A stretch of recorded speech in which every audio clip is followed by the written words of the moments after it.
Hey guys, Scott from Hey guys, Scott from Aristocob.com here. And Seth from theshrinkingpastor.com. And hey, what week is this? It's another week 11. that we are recording in advance just because we have to. Yep. Again, travel. Episode 11. Lots of crazy activities going on. Hope that things are going well in your neck of the woods. And let's go ahead and get to the smoking today because I'm anxious to get the smoking. I am going to be smoking a General pipe, and I was just saying to Boy, it had the stock stem in it, which to me has just too aggressive of a bend. So I have swapped it out for a straight one that I've bent myself using the Aristocob hot water method. Aristocob blend. Mm-hmm. And I'm going to go ahead and load my pipe because Boy is going to be smoking for the very first time. What? My Bog. Is that right, Mr. Bog? Mr. Brog. Mr. Brog. B-R-O-G. Christmas pipe. Lumberjack. I'm excited about it. It is. Oh, look. There it is. On the bottom. Mr. Brog. He's a lumberjack. He's okay. That's right. Because we're going to be smoking something that's not supposed to be meat flavored. Even though none of them are. So what we're smoking is something that we picked up while we were at Low Country Pipe and Cigar. Yep. We've mentioned this now 3 straight weeks. I think we've plugged them well. But this happens to be McClelland's Vanilla Black Cavendish. And so that's one I know I'll enjoy. Boy is looking for something kind of neutral to get this started. And I said, you ought to just smoke something. So, just open this up. This, I smoke the corn cobs without a filter. This is a filter unlike one I've ever seen. It is a Mr. Brog Diamond. It says, Cool und trocken liegt. Cool, dry, easy. Now, what kind of filter is this? All right. That's European, probably German. We? It is, I forget what diameter, 9mm, I think. And it's very common in Europe, and we've had a bunch of requests from European pipe smokers who are buying cobs for the first time for a cob with a 9mm filter. As you can see, it does require a pretty substantial shank on it, and that's something that Missouri Meerschaum hasn't accomplished yet. But yeah, it's on our wish list, and I've spoken with Phil Morgan over at Missouri Meerschaum about that, and that's something, again, is also on his to-do list somewhere. I'm just going to be shoveling this in for a while. The old rule of thumb, I think, is true, that you want to start by having a couple smokes with the pipe only partially filled. Now, for me, the key is you want to smoke the pipe completely to the bottom. What you don't want to do is to fill the pipe up, smoke it halfway, let it go out. Yeah. Refill the pipe, smoke it halfway, let it go out. Because what's going to happen is this chamber, this hole, will get larger at the top and remain narrow at the bottom, and it won't burn right. And so the problem with this is Boy's pipe could probably smoke for about 3 days. He's not likely to be able to load that thing up and smoke it all the way to the bottom. So he is starting with that. Yeah. About, what, half full? Not even, well, about half full. How are you going to light that? I don't know. I'm gonna try the fireplace lighter. And I really have no idea how firm to pack it either. Well, draw on it. Yeah. Drawn okay? Yeah, but I don't know how much of that is the filter. Which is dusty. Oh, yeah. That filter contains activated charcoal, so basically you just suck through an aquarium filter. Thanks for that warning. Tastes like algae.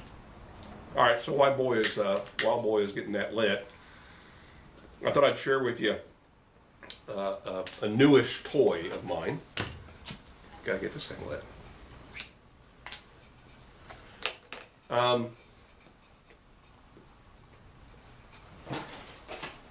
If you are a woodworker, Rockler has been selling a number of really neat things that they're making out of silicone. And just like the cooking world has discovered that silicone spatulas and baking sheets and things like that are fantastic because things just don't stick to them, Rockler has done the same and figured that out with glue. So I got a couple silicone tipped glue spreaders. They've got a kind of a brush tip on one end and I don't even know what to call that, but a tip kind of reminds me of little turned wooden honey dippers, you know, for transferring honey into coffee or tea. Has that same shape, and for transferring glue into a dowel hole. A very common mistake made by new woodworkers is they will slather up glue on the dowel and then stick it into the hole, and in doing so all the glue gets scraped right off the dowel by the edge of the hole. Instead you want to put glue into the hole, but you don't want to just fill the bottom of the hole, because like a hydraulic piston, when you put that dowel in there, it'll push right back up. Same thing is true with tenons. You want to put the majority of the glue anyway inside the tenon along the walls. Another product that they have for gluing is a little glue tray, and again a much larger glue spreader and a little kind of, again, sort of a spatula or scraper shape. You know what that reminds me of? That reminds me of a trowel for spreading adhesive for flooring. If you've ever put down floor tile, very similar. I mean, spreader. Something for spreading glue? For spreading glue. It's a trowel. And last but definitely not least, they've got a glue bottle. And the glue bottle has got a number of neat accessories. I've had a couple of these over the years. I don't like them for everything, but when I've got a lot of gluing to do, like building a butcher block table or something like that, these spreaders come in really handy. And so you got the standard glue bottle with the roller, but unlike most of these rollers, which can get kind of a pain to clean up and use, this one has kind of a corrugated silicone roller. And so if you do let the glue dry, it'll peel right off of that. And there are a number of other ends for that bottle. There's a kind of a brush that should be handy. Just a standard glue bottle lid, so when you take that off to clean it, you put this lid on to keep your glue ready. How about refilling these bottles? Well, they've made that easy by having a little funnel that screws right onto the end of the spout. Another tip, but this is a broad, thin tip for putting glue in biscuit slots. And then probably... Not to be confused with a biscuit sandwich. That... But it would be amazing for spreading mayonnaise into a biscuit sandwich. All right, FT, don't listen to anything he is saying. In the South, we do not spread glue on our biscuits. That's what I was clarifying. All right, and this one right here... Or our cookies. Boy, what is that for? Any idea? I'm going to wager a guess that that was designed to fulfill somebody's wood wish. Yes. Yes, it is. Visit woodwish.com. All right, I'm going to use your shrinking pastor, whatever, the iPhone. If you want to put a bead of glue right down the center of a wooden board, you can put this on here and then just rotate that, and that will hold it tight right on the center of the board. That's clever. Yep, it is. So kudos to Rockler for these great accessories for gluing. I've not used them, but I can tell you when I have used bottles that are similar, they're a pain in the tuchus to get cleaned off, and I have used some silicone glue spreaders in the past, and they are such a joy. All right, so that's it. Have you even gotten that thing lit yet? Mm-hmm. All right, here's a difficulty.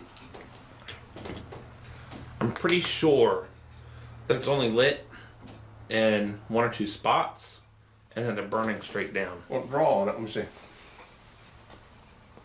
Here. Well, all right, here.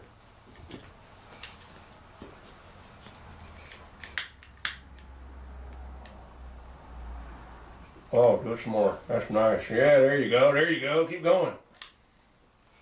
There you got it. All right.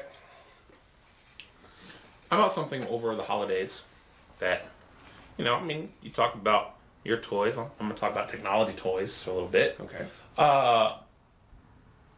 We in my house, we cut our cable 4 or 5 years ago now. We don't have cable TV because we can get so much of cable TV content online with programs like Hulu and Netflix and watching things on YouTube. Pardon me while I puff from my chimney. And one of the things that we've used to make that content come to our TV easier is an Apple TV. In the past, it's a $100 little box that you can plug up, and similar to my Roku. Right, Roku. If you want something that's going to replace your cable TV, it still requires an internet connection, high-speed internet. Get a Roku 3. They're phenomenal from everything I've heard, everything I've read. You can get them for $100 new, on sale sometimes about $70. And reconditioned on Woot, Deals Woot. For about $70. Yeah. Roku they're 3 great. is cool because it's got the headphone jack in the remote. So Yeah. if you got it in your bedroom or you just don't want to disturb someone, you can plug your headset into the remote control and listen. It mutes the TV. Even if you have cable and want to keep your cable, it's still a great thing because you can access YouTube and Netflix and Hulu, Pandora, Spotify. You can play music through your TV. It's a great addition to any TV console system. Can you do YouTube on Roku? I don't know if you can. Maybe I've not not bothered to check. I know you can on Apple TV. So, over Christmas, I just kind of, in a why not, it's so cheap sort of mood, purchased a Google Chromecast. I have it in my bag over there. I'll show you. Yeah, go grab that for me, please. The Google Chromecast, Google came out with this, it's this little, it looks like a USB flash drive that is actually an HDMI thing. It should be in the front, yeah. And you plug it into one of the HDMI ports in your TV, and then you plug power into the back of it. Yep. And what this lets you do, it lets you stream things to your TV. So among the things that you can stream to it, this is the cast. So you plug this into your high def TV. It has a little extension cable if you need it, and you it connects to your Wi-Fi. And what it lets you do is you can stream YouTube, Netflix, and Hulu to your TV from your cell phone or your tablet. If you have a Google Android phone or device, you can do even more with it. It also lets you do screen capture from your laptop or from your desktop computer using Google Chrome. If you use the web browser, there's an add-on that you can get that lets you see whatever's on your computer on your big screen TV. So it's great if you're sitting around planning dinners or planning vacation. You can put your itinerary up on the TV so you and your spouse or family can figure that out. You can also do YouTube from your computer to your TV. Or you can take files from your computer, drop them into your Chrome web browser. I didn't even know this was a thing that it does. It'll play back those files.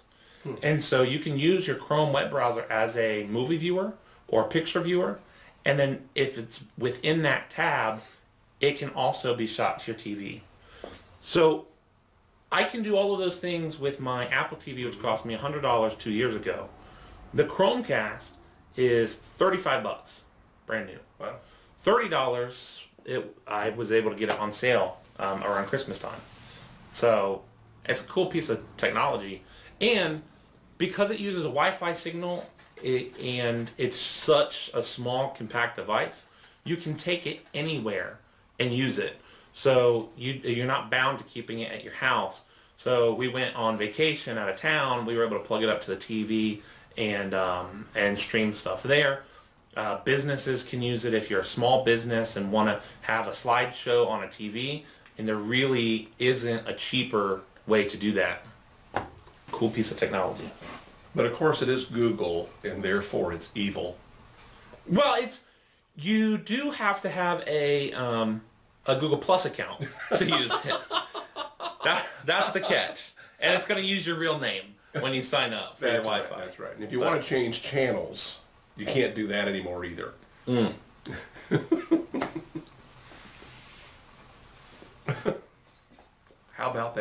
ridiculous. Every now and then I stumble across something with Google Plus that I go, well, that's kind of cool. That's kind of convenient. I don't use it enough that I'm familiar with and can go directly to the things that I thought was cool.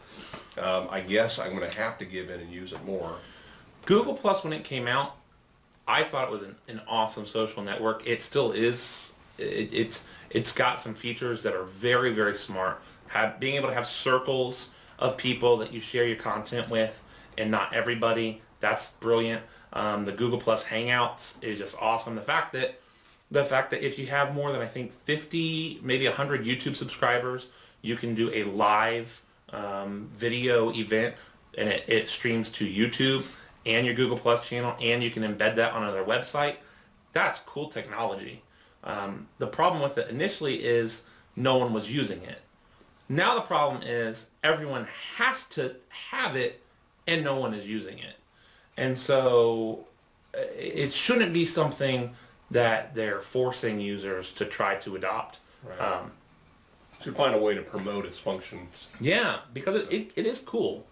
It has its place, but things like business channels, it doesn't really have a place. Right. So, all right, you go ahead and get that lit again, and I'm going to tell you, I'm not a huge fan of this. I like black Cavendish. I like vanilla flavoring. There's something going on here that is just a bit bitter. I don't know what it is. Are you getting any of that, or you haven't been smoking it enough to know? No, I haven't been smoking it enough. I'm not getting bitterness because I have a super awesome wooden full of asbestos or other particulate filter going on here. So I'm not picking up on the bitterness. A filter can help. I just get all the You're sweet. Right. You're right, a filter can help. If only my filter could help me light the pipe.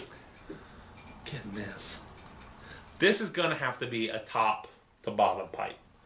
This is gonna have so to you can be, light the sucker? Yeah, because this is just absurd.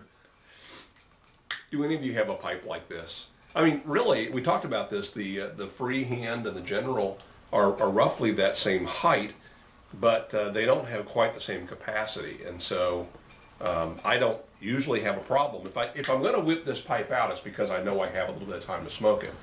That's going to be about a 45-minute smoke for me. I know some people get an hour plus because maybe they're puffing it a little less frequently than I do. The other thing is I think partly because this blend is thicker, it's more, it almost looks like charcoal. Yeah. It's not, I'm just having a harder time keeping it packed, and I'm just a mess today. I like the pipe. It smokes well when it's lit. Do you guys have any pipes like that? Do you have any pipes that just miss the wave? I've had some pipes like that. Back when I was smoking briar pipes, I had a couple that I just couldn't get a decent smoke out of. And I don't know, maybe it's just the style of the pipe and the way it is intended to be smoked. You know, when we smoked that hookah at that place, I didn't care for that, although I wanted to. I wanted to enjoy it. Turned out that for half an hour, I'm drawing away, trying to get smoke through this dang hose. I'm getting a burnt spot on my tongue from the steam that was coming through there.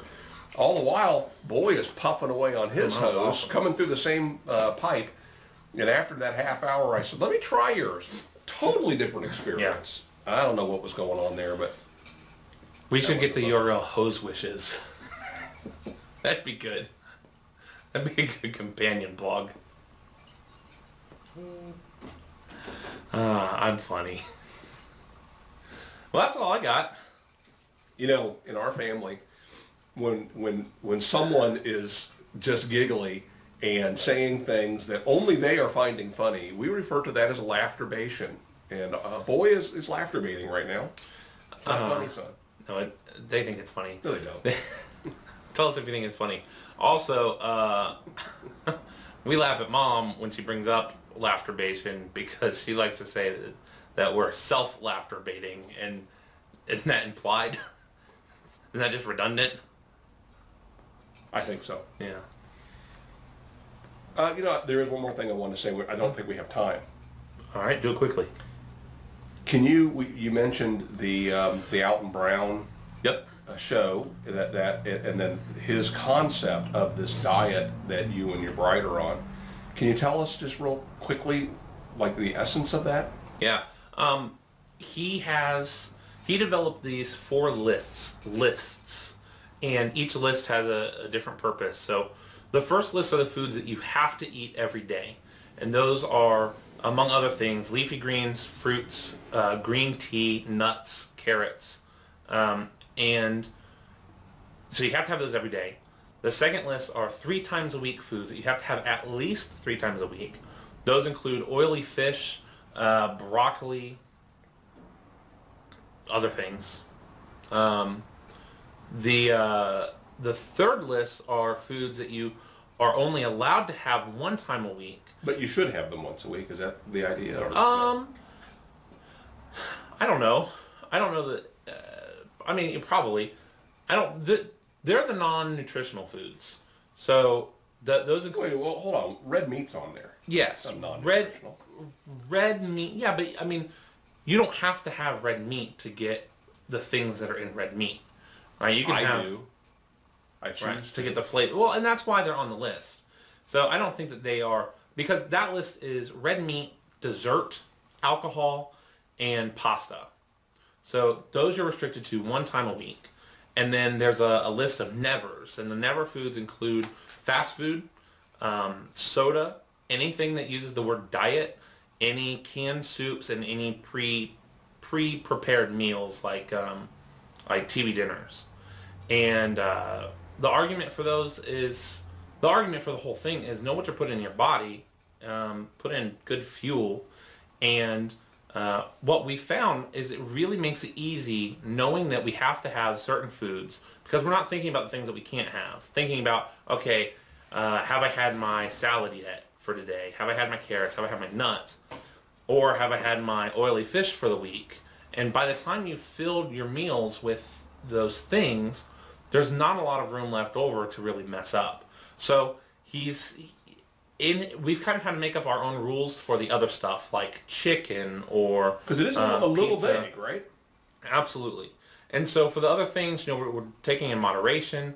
The other thing that he said, not in the video, but elsewhere, that really has helped me, is he said, if you're going to do this, it needs to be forever.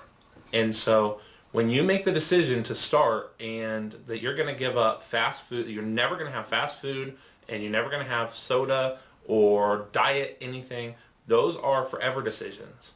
And so some of you saw on Instagram I posted January 1st. My last Mellow Yellow ever. And in my mind, I will never have soda or pop again. Because that's something for me that I can't control myself with that. I don't drink that in moderation. And so... It's a trigger, right? It brings along with it the desire to eat those pizza, salty snacks. Absolutely. And he also talks about diet soda. Unlike a lot of people that have problems with it because aspartame is evil and going to cause cancer, or all of these different things are terrible for you. He said, I don't buy into that. But what I do buy into is we trick ourselves and have rewired our brain not to recognize sweet foods like we used to. And so we drink Diet Pop. I would drink 2-3 liters a day of Diet Dr. Pepper with cherry. And his argument is we lose our ability to taste the sweetness, the natural sweetness in foods. And so he tells a story about how 3 months after starting this, whereas before he would eat a bag of Reese's cups, Reese's M&Ms, peanut M&Ms, he'd eat a bag and that wouldn't have satisfied his sweet tooth. Now he eats a couple and he's done. It's overwhelmingly sweet to him. He was saying that like the pound size M&M, family size M&M bag, he would put those away in one sitting. I could do that. Yeah. So it's going well. It's going very well. For more details and information, check out theshrinkingpastor.com or my YouTube channel. I've got other details there. And Allie and I, my wife and I, have found nobody who has done this diet as a diet and documented it. So we might be the first. a lot of the meals that we're eating we're taking from Weight Watchers, but we're choosing things that meet the criteria of the 4 lists. So, okay. It's going well. This is something I suggested to the boy because when I heard it, I thought, well, that's interesting. And then I did find an article that was written in Atlanta, the Atlanta Constitution or some newspaper. Yeah, it was definitely the Constitution. And it was a good article and explained it better. And this is something that I would like to do. It's going to be, I think, a little more challenging for me because I find myself trapped in a conference room for a week for meetings or traveling where I have a host that is providing a meal and it's never fast food, but it's rarely something that's going to be, you know, strictly on the list. So I guess there's a part of me everybody has salad. Part of me that's saying I'm going to watch and see how Bowie does on this, and then if you have success with it, which I'm sure you will, I will. You'll see me jumping on the bandwagon eventually. So, all right, we gotta go. Out of time. Thanks for watching, guys. We do appreciate your time. Make it a great day, and we'll see you again next week. All right, bye.